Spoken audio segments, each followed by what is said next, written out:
तो जी सारे दोस्तों भरावां नूं अस्सलामु अलैकुम। जुगनी तुहानूं अज फिर एक नवीं स्टोरी सुना रहा है। ये याद आ गई मैनूं यकदम। मैं वीडियो पे बनांदा हाँ ते मेरे कोल ना दो दोस्त आ गए ने। वो मेरा वाकया एक होया सी उन्हां दे नाल। ते मैं कहा यार फोटो फाटो ना अगली बनाओ। मैं कहा फोटो फाटो अगली बना। ते ओ जनाब ओ कैमरे दे अगे नहीं आया तो पिछे हो के बह रहा। आंदा मैं विच नहीं आउणा। मैं कहा ठीक है। ये जनाब असीं बैठे हैं घर छत दे उत्ते। मैनू आंदे ने कि यार सानू फलूदा खवा। मैं कहा यार अज मेरे को पैसे कोई नहीं, फलूदा तुसीं रात कड्डो सवेरे खवा देंगा।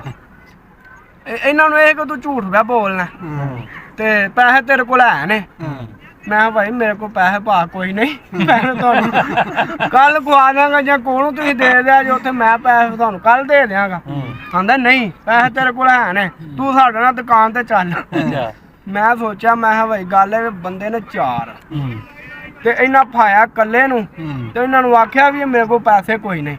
फिर आंदे ने तू चल। मैं कहना अकल दे पिया ही पड़दा ते बह जा नाल।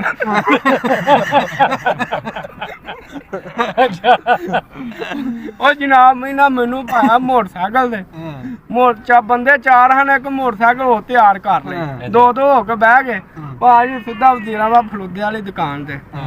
ते इनू इह कि पैसे दे कोई वाहवा हुंदे ने। उधर वाकई कोई नहीं था। चलो भाई कोई दिन इंज दा भी हुंदा नहीं हुंदे कोल। ओ जनाब इन्हें आख्या कि प्याला खादा ते खाई हूं ते फिर आंदे ने भाजी अद्धा अद्धा सानू होर लिया दिओ। मैं ओहदे पावां भैड़ा। मैं बंदे ने चार ते बिल भी 700-800 रुपया दा बनदा ते इन्हां पैसे दे ते इन्हां मैनू इत्थे करना बिजत ते गल ए वे कि हुण ना कोई गल सोचो। ये भाजी ने मैं आख्या लो भाई गल ए वे पैसे मैं दे देना होर खाने जे ते खा लो। भाजी ये दलेर हो गए। इन्हें आख्या हाँ भाई किसी नूं है कोई तलब।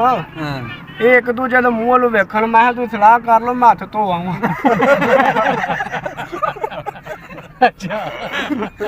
मैं तू सलाह कर लो मैं हथ धो आवां। भाई मैं दुकान तो बाहर निकलिया इन्हां सामने जाके मैं हथ पे धोना इन्हां नूं नजर पे आउंदा कि हथ धोंदा पिया। ये भाई आपस चारे लागे ने मैं शूट मारी सीधा पिंड।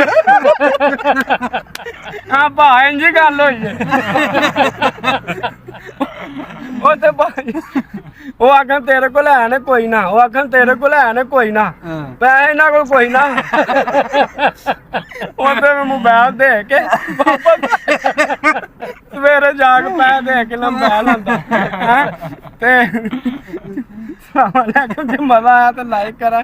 बंदा मेरे कोल ही बैठा गल नहीं। सलाम अलैकुम। चलो जी।